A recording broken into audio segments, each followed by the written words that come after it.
of Shanti and Hinsa across the globe. Let us embark on this journey of reflection and learning, inspired by the wisdom of our father's nation. As we gather here to delve into the rich legacy of Mahatma Gandhi, let us begin this celebration by rising for the national anthem. I request everyone to kindly rise.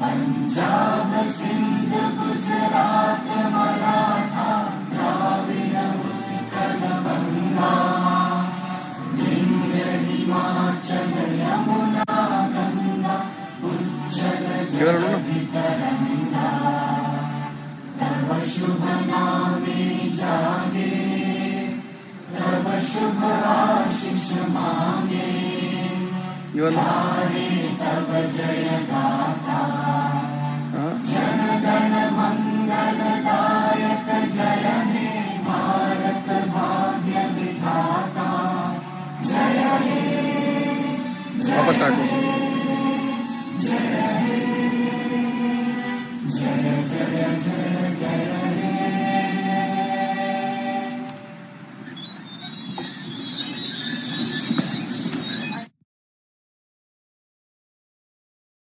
Vice President of Student Bar Association to present with our chief guest with a bouquet. I also request the dignitaries to kindly join me. आगे जाओ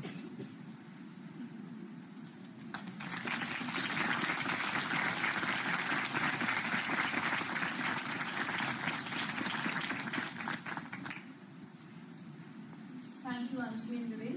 I now invite Professor Dr. Yogendra Srivastava, sir, Dean PG and Controller of Examination, to kindly deliver the welcome address.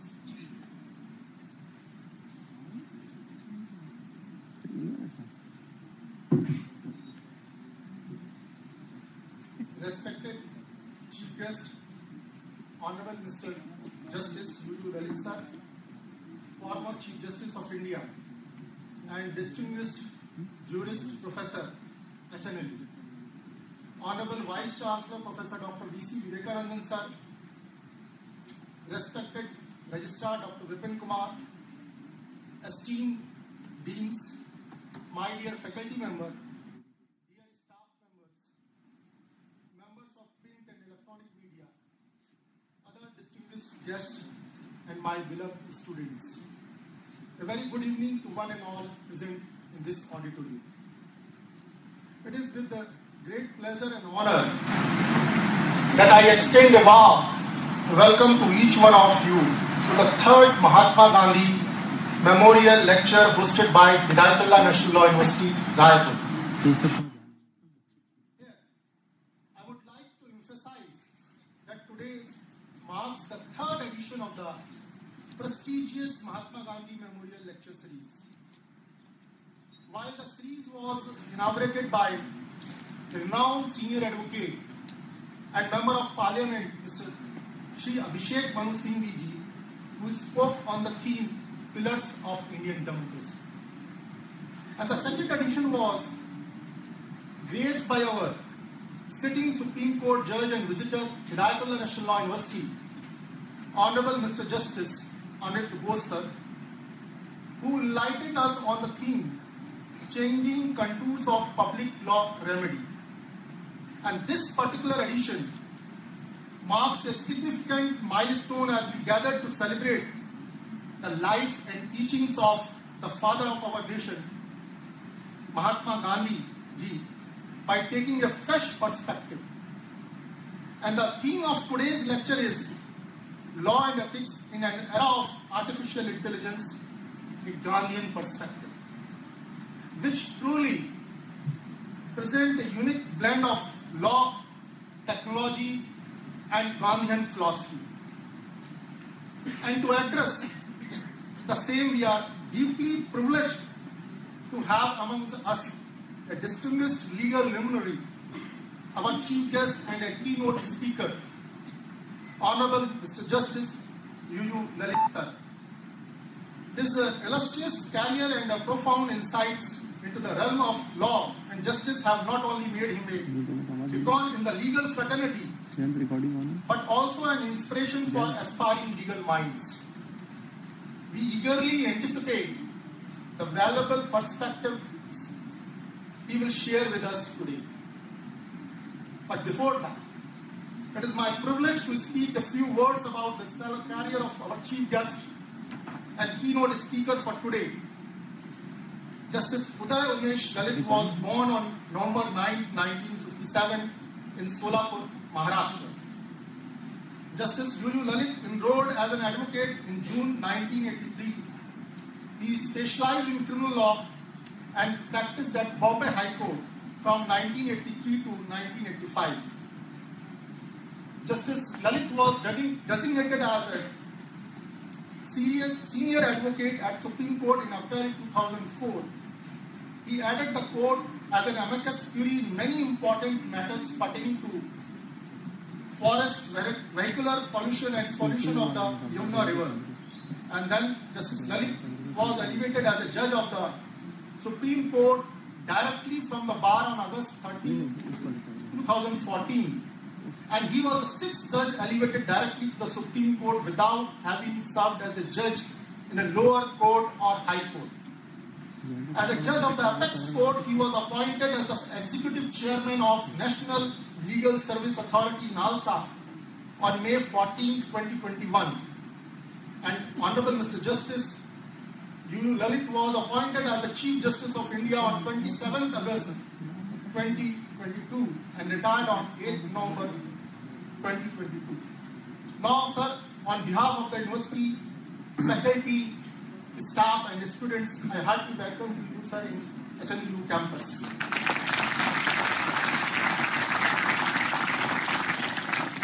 It is my duty to extend a heartfelt welcome to our Honorable Vice Chancellor, Professor Dr. V.C. Vivekanandan, sir, whose visionary leadership has been instrumental in steering our university towards excellence in the field of legal education. Under his guidance, our institution continues to thrive, and events like these underscore our commitment to academic enrichment in the larger interest of the students.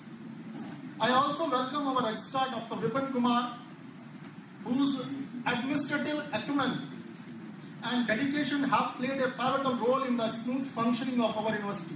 Welcome you, sir. I extend a heartfelt welcome to the deans, the members of the faculty, the staff members who have joined us here today. Your hard work and dedication are one of the major drivers of the university. I also welcome members of the press and other distinguished guests who have come here to cover this important lecture. My most warm welcome to my beloved students of HNLU and other universities who are here today to listen to our dignitaries and engage in fruitful deliberation later on. I would like to point out that the purpose of this lecture series is to provide a platform for intellectual discourse and reflection, reminding us the values that form the bedrock of our legal and social fabric. As we embark on this intellectual journey today, I encourage everyone present to engage actively in the discussions that follow, fostering an environment of dialogue and learning together. Let us draw inspiration from the ideals of Mahatma Gandhi and strive towards a more just, fair and equitable society. Once again, a warm welcome to each one of you, with the hope that the third edition of the Mahatma Gandhi Memorial Lecture will light a spark in all of us and motivate us to build a better future for our nation. Jai Hind, Jai Bharat. I now request Professor Dr. V.C. Vivekanandan, Honorable Vice Chancellor HNLU, to deliver the opening remarks.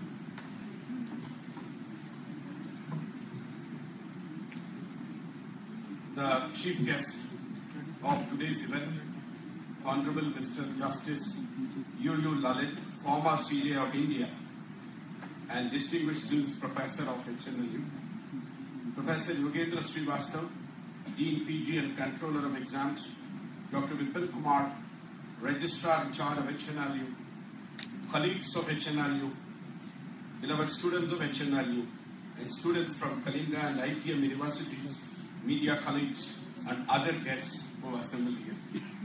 It's my pleasure and pride to give the opening remarks in two parts. One relating to the event of the day, and second, an essential introduction about the distinguished speaker who is today with us. The Mahatma Gandhi Memorial Lecture, instituted by HNLU in 2022, is running its third edition today. The topic chosen is an interesting interface of a technological regime complex epitomized by artificial intelligence and about a man who personifies simplicity and tradition by his looks, attire, speech, and writings, that is Mahatma Gandhi.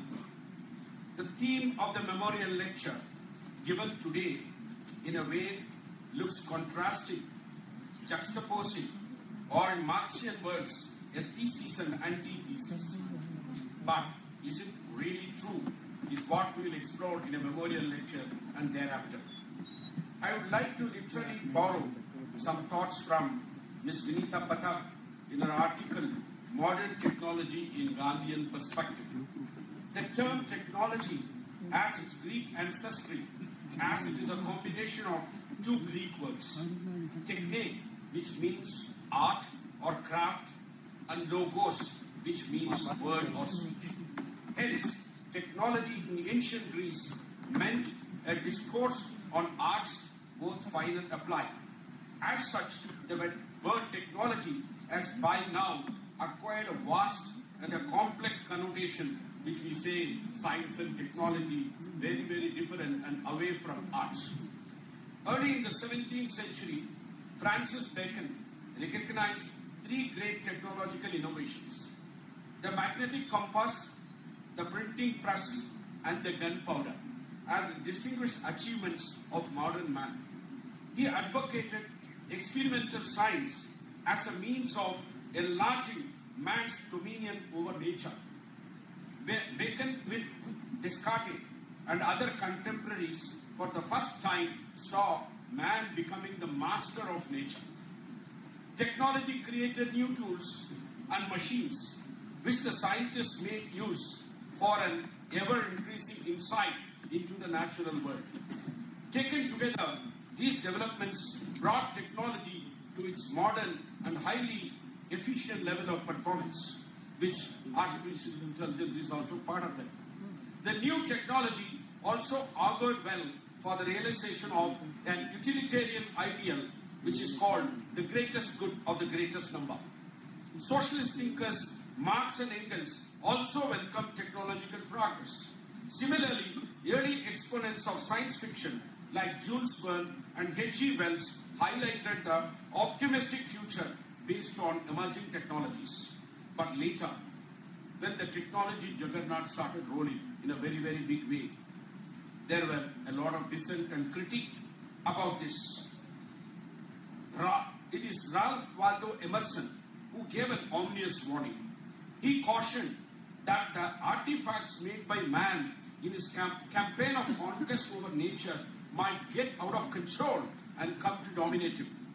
H.G. Wells, earlier who praised a rosy picture of technology in his earlier novels, later became disillusioned with the dawn of the new kind of civilization and became a critique of that. In 1936, all of you will be aware and seen, in modern times, Charlie Chaplin depicted the same kind of depersonalizing effect of the mass production on man. Here comes the greatest icon of our century, Mahatma Gandhi, who emerged as a freedom fighter, philosopher, and thinker. He opined that his philosophy is there is an orderliness in the universe. There is an unalterable law governing everything and every being that exists or lives. For Gandhi, man's effort and responsibility to find his place in the harmonious and perfect cosmic plan constituted destiny or religion, whatever you may name it. He often cited his most favorite scripture, the Isha Upanishad, which he says that heaven itself can only be attained by reconciling life in this finite world with the infinity. As such, Gandhi revered nature and prayed for its indwelling spirit to purify and to heal him physically, mentally, and spiritually. Gandhi maintained that nature, in its economic wisdom, instinctively fulfills the primary needs of hunger, shelter, procreation, and growth. Therefore, he urged us to use only positive technology, the sun, air, water, and earth, as much as possible, instead of continually and thoughtlessly squandering our non-renewable resources. This was, in fact, an ancient wisdom, which now proves to be that Gandhi is a visionary of our times. Gandhi was a symbolic and person who talked about a holistic approach. He talked about a unity of God and nature becomes person. He argued that in its spiritual as well as respecting the cosmic unfoldment of life, he urged to be rational to work with nature, the material alma mater of life, that is nature, to value its irreplaceable resources and exercise restraint in doing anything contrary to natural law. Gandhi was dead against the motto of modern technology to have a mastery over nature. Instead, he wanted man to have mastery over himself. Gandhi, with this kind of ideal and approach to life, transcends stark materialistic worldview, and he cannot accept the unbridled interplay of science and technology in man's life. Only their qualified and limited form, which do not damage the human spirit and destroy the symbiotic relationship of worldly things and creatures, are acceptable to Gandhi. It's true that Gandhi did not accept machine as an ideal form. His critique of modern civilization in the Hind Swaraj in 1908 is primarily an account of the fact it was created and sustained by modern technology. People are mad for labor-saving machine to the extent that it produces unemployment. I quote Gandhi, "I am not working for elimination of all machines, but for the moderation and control," unquote. According to him, the extent to which machines are not detrimental to humans' capacity and personality or person, but they, instead of working complementarily and supplementarily to all human skill and stamina, should not throw him out and kill the ingenuity and enterprise which cannot be tolerated. As early as 1925, Gandhi wrote, "Machines have their own place. Their existence has become permanent. Nevertheless, they can be permitted to take a place of human. They cannot be permitted to take a place of human labor. Even the displacement of labor is punishable crime. For this leads to unemployment, starvation," he said. He asserted, "I cannot keep my human machines idle. I cannot keep my human machines idle. There is no place for power-driven machines for us, with the enormous manpower lying useless.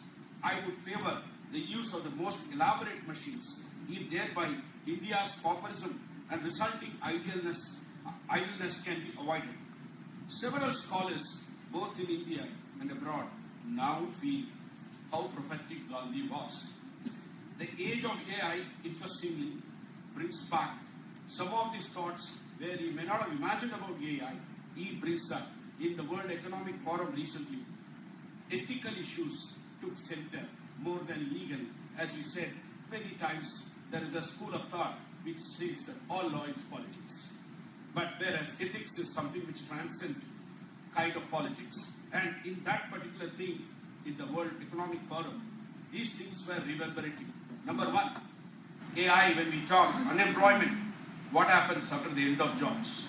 Number two, inequality. How do we distribute the wealth created by machines? Number three, humanity. How do machines affect our behavior and interaction? Number four, artificial stupidity. How can we guard against mistakes? And number five, racist robots. How do we eliminate AI bias? Number six, evil genes. How do we protect against unintended consequences? just go back to Gandhi and then talk about artificial intelligence, you will really see that here is a person, a deep thinker, much ahead, decades ahead, probably is giving his warning shot. So this is one way we thought very interesting to kindle our today's memorial lecture on Gandhi, to bring in the AI, which for us, we all love AI, right? All of us love AI. I think all of us are using ChatGPT for projects, and then, teachers are struggling what to do with, human ingenuity. Is that somebody else is doing this? So this is the age which we teachers are also living. So this is where I want to stop about the first part. But the second part, as Professor Yogendra introduced the speaker in terms of his formal bio, I would like to speak about a distinguished speaker.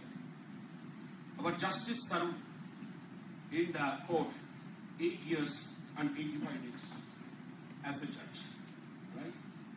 If I am mistaken, I have not used AI, so I might be mistaken 1 or 2 days. So, of which 72 days he was the Chief Justice of India. Apart from notable judgments and all these 8 years, 85 days, the 72 days as a CJI was noticed and also was appreciated by many, the way he incisively took some judgments. I just wanted to quote 1 or 2. Bail to Tista Setalwal. On September 2nd, a bench headed by Honorable Justice granted interim relief to rights activist Tista Setalwal, who was arrested at the time by the police for an alleged conspiracy for sending innocent persons. I quote, he said, "It's a matter of record that the appellant was remanded to police custody for about 7 days and was interrogated every day by the concerned investigating machinery." Probably then Justice Lalit said, it's enough, a bail has to be granted. The second case I would say, which I'm looking at very ordinary person, knocking Supreme Court. Bail to Siddiqui Kapan. On September 9th, a bench headed by Honorable Justice granted bail to a journalist, Siddiqui Kapan, in an unlawful activities prevention act case. He has been arrested in October 2020 while he was heading somewhere on charges of rape and murder of a Dalit teenager. And Justice asked the question, every person has the right to free expression. He's trying to show that the victim needs justice and raise a common voice. Is that a crime in the eyes of law? He said, while granting bail. And the last thing which I want to tell, which is basically on his last day in office, Justice Lalit was part of the five-judge bench appel, which was upheld the EWS quota in 3-2 decision. But interestingly, the Chief Justice was a signatory to the dissenting opinion authored by Justice Ravindra Bhatt.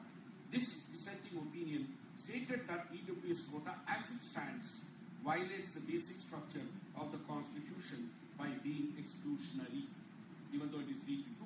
So that really shows about how independent and incisive our Supreme Court judges are and how they do, and especially as a Chief Justice, I just recollected the 3 when I was reading about Honorable Judge, and we are quite happy that he is with us today. Sir, we are excited, elated, delighted, and thrilled to have you as our speaker. And importantly, we urge you to be a frequent flyer to HNLU in the coming days to interact with students, scholars, and faculty. Thank you, sir.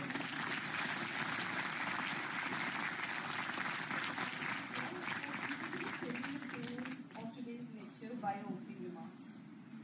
It is a distinct honor to have the presence of Honorable Mr. Justice Uday Lalit, former Chief Justice of India and Distinguished Jurist Professor of HNLU, to deliver the third Mahatma Gandhi Memorial Lecture on Law and Ethics in the Era of Artificial Intelligence, a Gandhian Perspective. Honorable Sir, may I kindly request you to grace us with your lecture.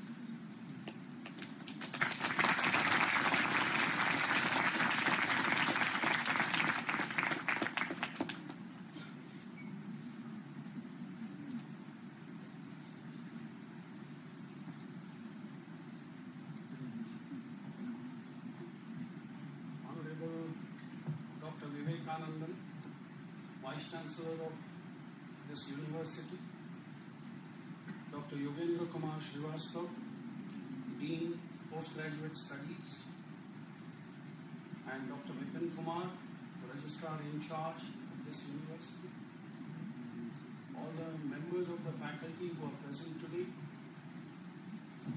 the students who are present in large number. I was told that some of them are not exactly of this university, they have come from the other law colleges as well. Members of the print and electronic media,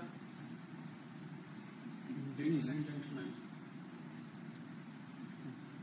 After what Dr. Vivekananda has said about artificial intelligence and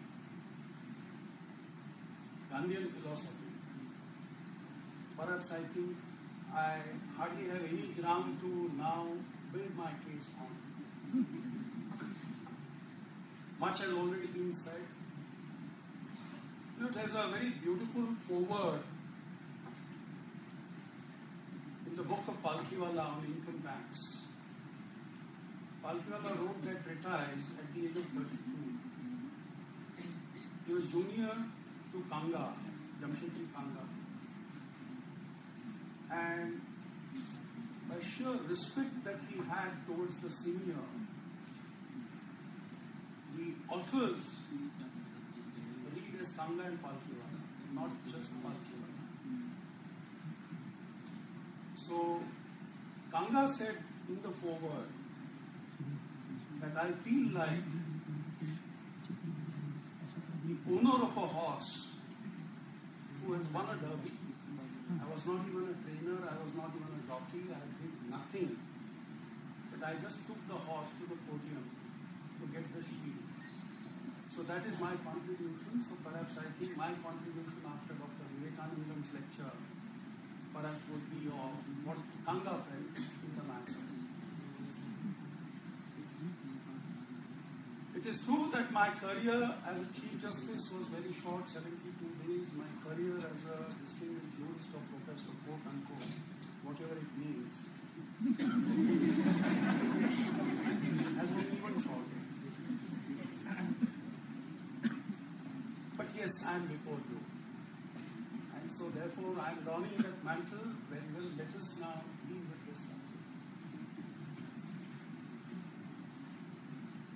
You know, as a student of history of this country, normally what we see is that the freedom struggle of this country was spearheaded by Lokmanya Bal Gangadhar Tilak till his death, that is in 1920. After which the mantle fell on the shoulders of Mahatma Gandhi. So he discharged all those obligations as leader from 1920 till 1947.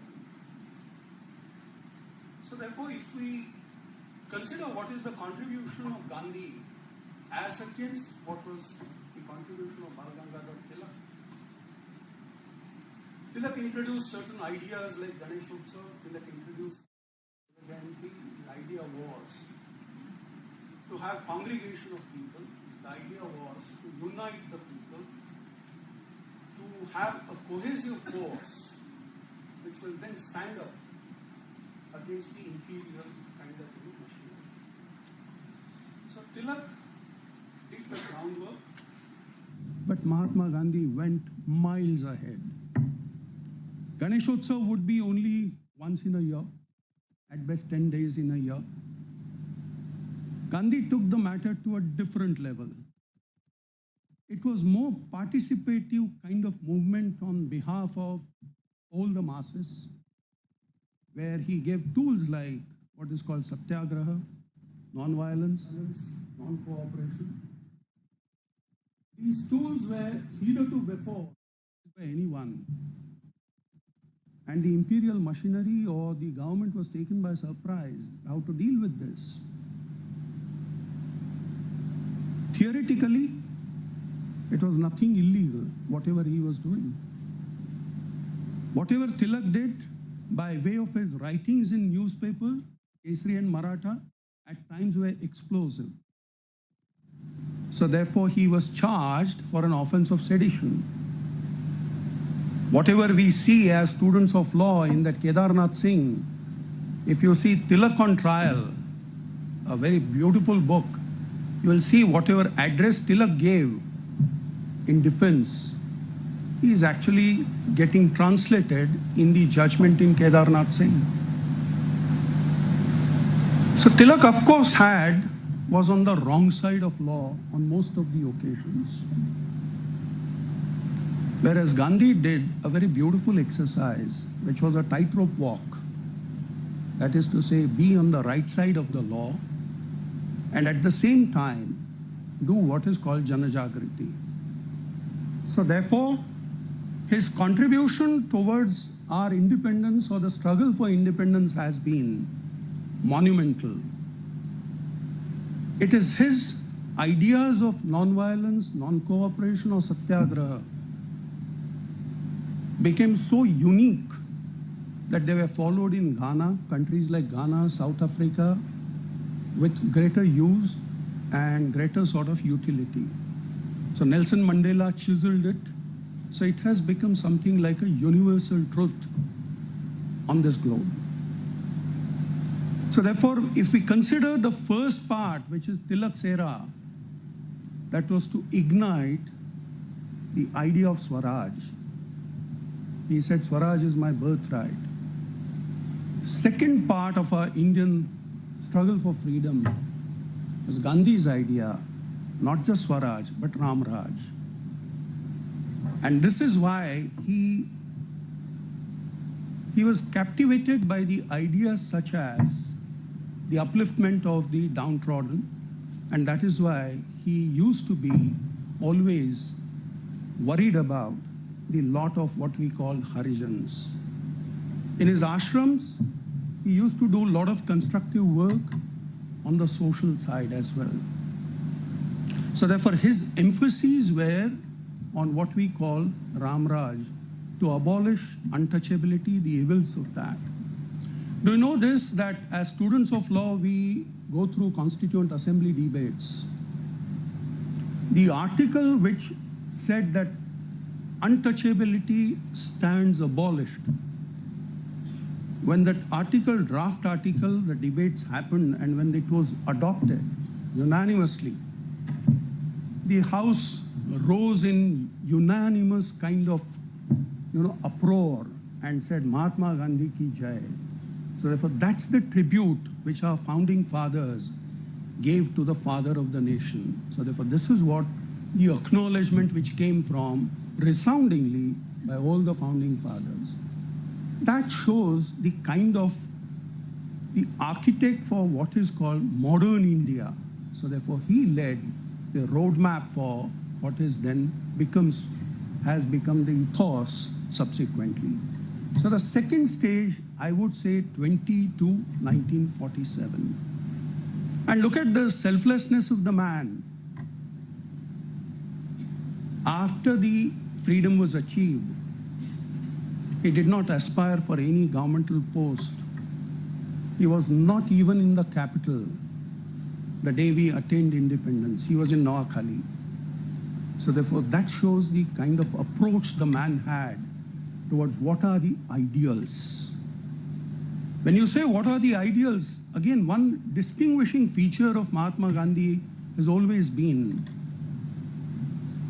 purity of means as much as purity of end. So therefore, means and end both must be given equal importance. It is precisely for this reason that Quit India movement,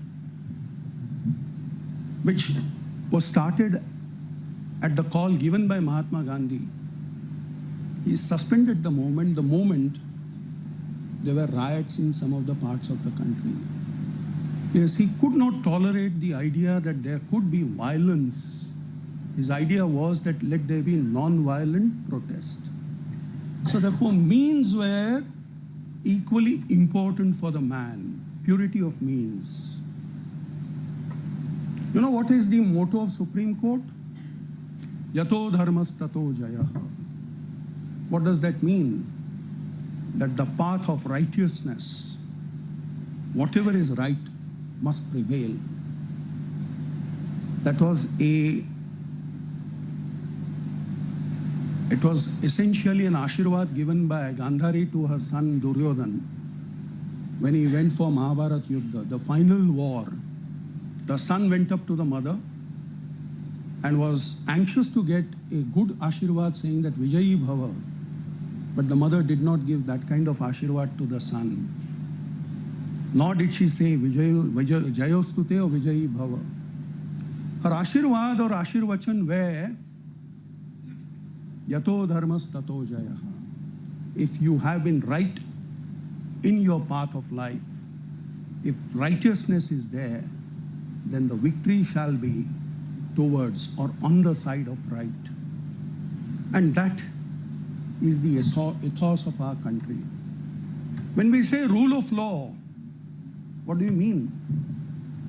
We mean that, the societal structure, the behavior, the relationship between the citizens of the country, or between the citizens on one side and the state apparatus on the other, must be governed by a set of rules.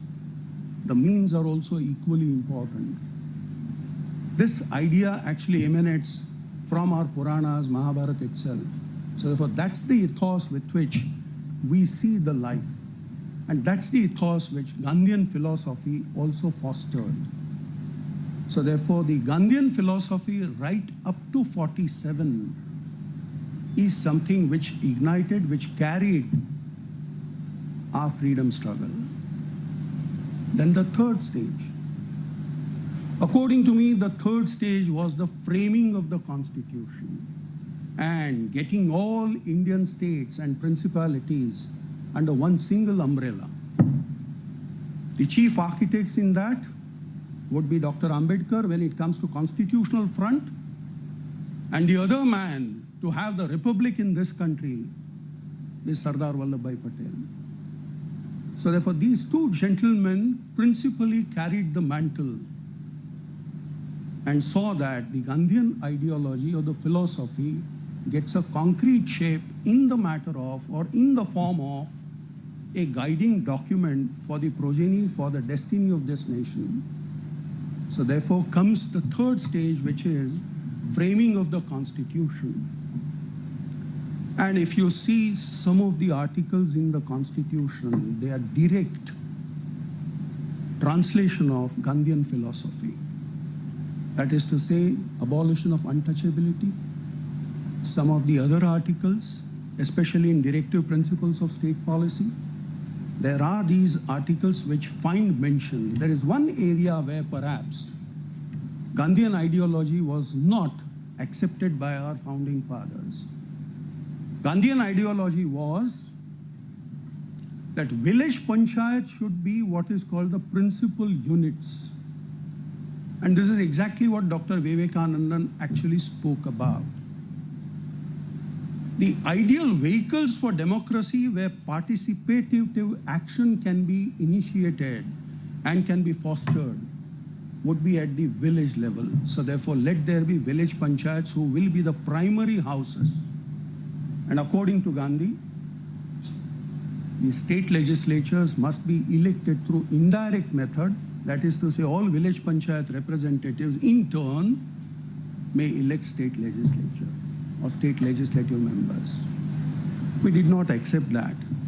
But again, by 73rd, 74th Amendment, village panchayats were given what is called the constitutional status.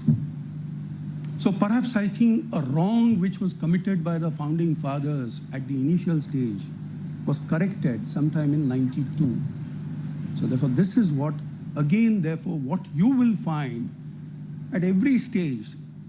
The structure of the Constitution, the documentation of that basic document is guided by Gandhian philosophy. So therefore, that, according to me, was the third stage. Having adopted and having given to ourselves a basic document, the Constitution, the next level would be the journey of this nation to achieve what is called justice, social, political, and economic. And the struggle has always been in that direction. So one can say right from 1947 or 50, when the Constitution got adopted, our struggle has always been on that front. And now we are entering what is called the next level, which is scientific development. Who would have thought 100 years back that this country would send a vehicle on the moon? Who would have thought that this country would be a predominant and a dominant partner or player in what is called missile technology? Who would have thought that this country could attain scientific kind of levels the way this country has achieved? Do you know our country is quite unique? That today mobile technology, which is actually in this country, is gone to such a level that charges of mobile are at the lowest when it comes to all over the world. And today every person in this country, the Republic, now can say with pride that he is having a mobile, in his pocket. The second, digitization. Every person, whether it is chaiwala, fulwala or mali, now has what is called digital pay connections. So therefore, this is where our scientific development has taken us. This is what the Gandhian philosophy of all-inclusiveness is something which is spoken of. What did this country do during COVID times? It gave vaccine to every citizen free of cost. There's no other country on the globe which even attempted that kind of exercise. So in a country of 140 crore population, you even think of giving vaccines to every citizen free of cost. And that's the ideology, that's the ethos, which is called Gandhian philosophy. Gandhian philosophy is what? When we say, Vaishnava janato tene kahiye, pida parai jane ri. So therefore, sarv bahujana hitaya, bahujana sukhaya. So therefore, your attempts must be to see that you reach at the lowest levels of the social structure. It is very beautifully said in one of the sentences by Mahatma Gandhi that in case you are in doubt at any stage when you are exercising administrative power or judicial power, think of the man at the lowest level of the societal structure and see whether your actions are going to benefit that man or not. So therefore, when you interpret your actions, when you want the causal connections, so far as your actions are concerned, go by that man as the parameter. And whether your actions will bring a smile on that face or not. This is what our Gandhian philosophy has been. And this is what we have adopted in our national posture. Very well. Now we are in for development, quantum development. I used to consider that there's a very beautiful picture of Mahatma Gandhi. Some of you must have seen that. That in that era, Gandhi is looking through a microscope. And the joy on his face, that when he sees certain things under the lens of a microscope which are otherwise not visible to naked eye, the joy on his face is something which is beautiful. And it's very difficult to express that. That is why many political thinkers used to say that Gandhi is what? Is he a saintly figure? Is he a philosopher? Is he a politician? It was all combined in one single individual. And that is exactly what Gandhi meant for this country. Very well. Now, what is artificial intelligence in the perspective that we are considering the contributions of this man?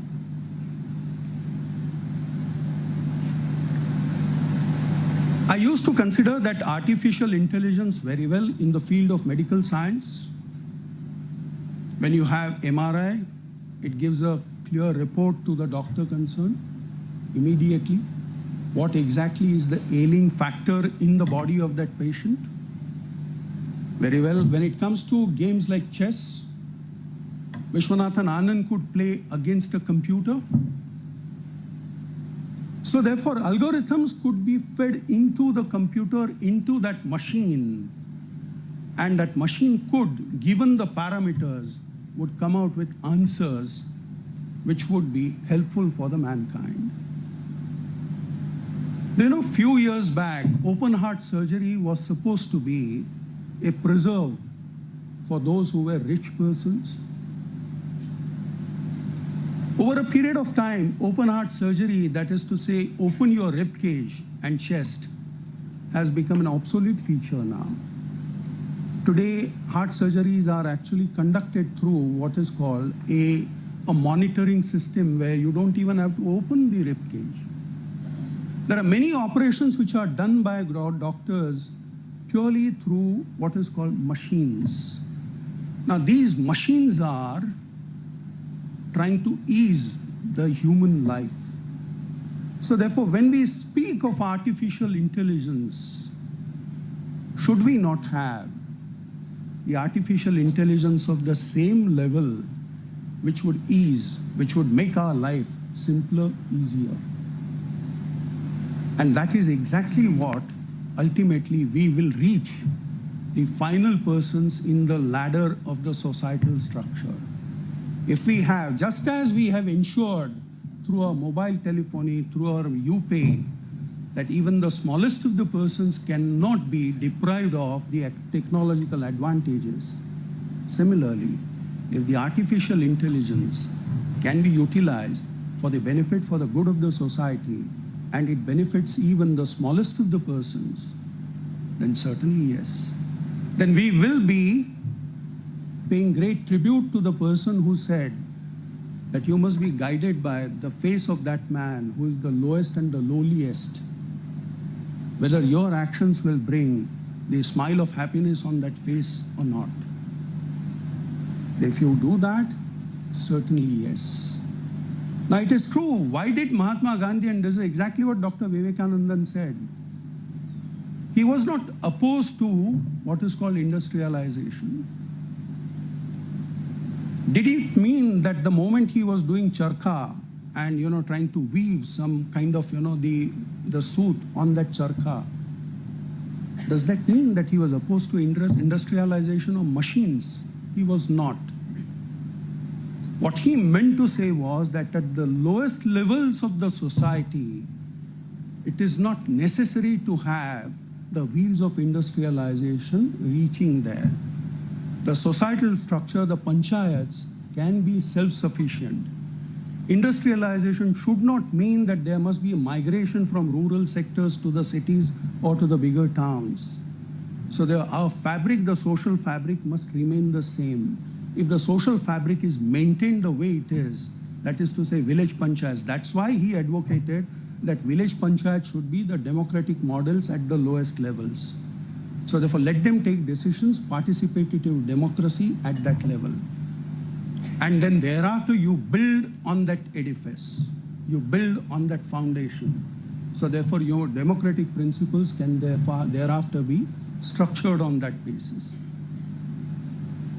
But the man was not against machines.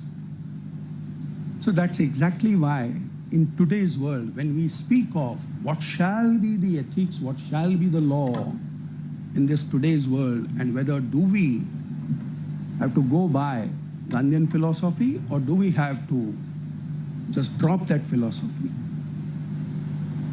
According to me, that philosophy is something which is everlasting.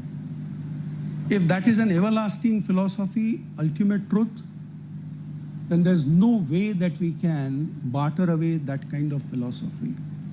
The philosophy is what? Satyagraha, that go by the truth. Your means must also be equally pure. And your attempt must be to have common good. If you have that, then whether you are in artificial intelligence sphere or in the era where artificial intelligence would be taking care of most of the functions, it hardly makes any difference. Your societal structure would always be the same. Your societal structure must be guided by what is called common good. And if it is to be guided by that, then it makes no difference whether the artificial intelligence takes care of or takes over many functions. Just as we have seen in medical field, just as we have seen. Now today's world is such that if a particular missile comes from across the border, your radars catch that. your radars not only catch that, they ignite a process by which a counter kind of missiles can be fired immediately. So this is all part of your artificial intelligence network. So we have been utilizing this artificial intelligence network to our advantage in almost every walk of life. It doesn't mean that we are now actually entering an era where we need to drop all our what are called past ideas or philosophies. We just need to chisel them. We just need to build on them. We just need to improve upon them. If we improve upon them, and if we go by that logic, that what Mahatma Gandhi said, go by the face of that lowliest man, then perhaps I think your achievements will certainly be in the right direction. So therefore your achievements will be guided by not just the means, but the end as well. And that to my mind, perhaps I think, when we speak of law and ethics in today's world, the law and ethics will certainly be of the same level. The only thing is, at times there could be certain course correction, but that doesn't mean that we must drop those ideas. The basic ideas will remain the same. The structure may slightly undergo modifications. So therefore, ultimately what?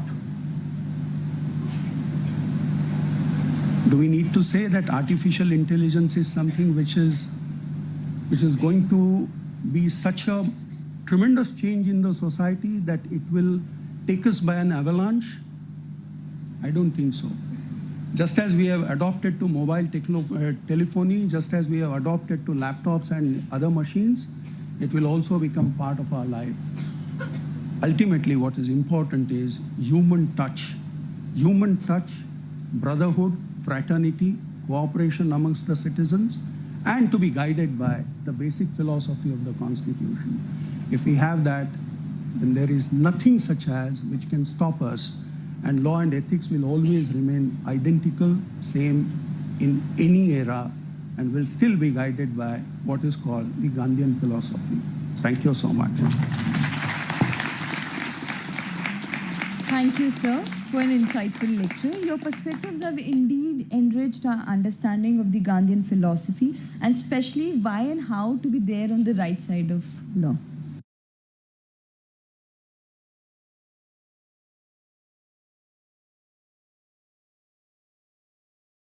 There are only three reasons why things do not happen the way you want them to happen as a leader.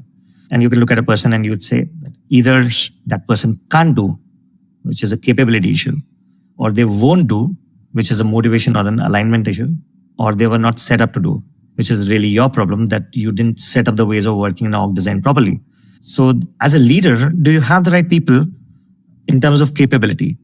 And if not, is the right answer for us to coach them or to really put them or mentor them and so on, or move them to some other place because maybe their capability is suited elsewhere? If they won't do, why won't they? Are they not aligned to you? Do they not agree with your vision? Do they not have enough time? And so on and so forth. So you need to really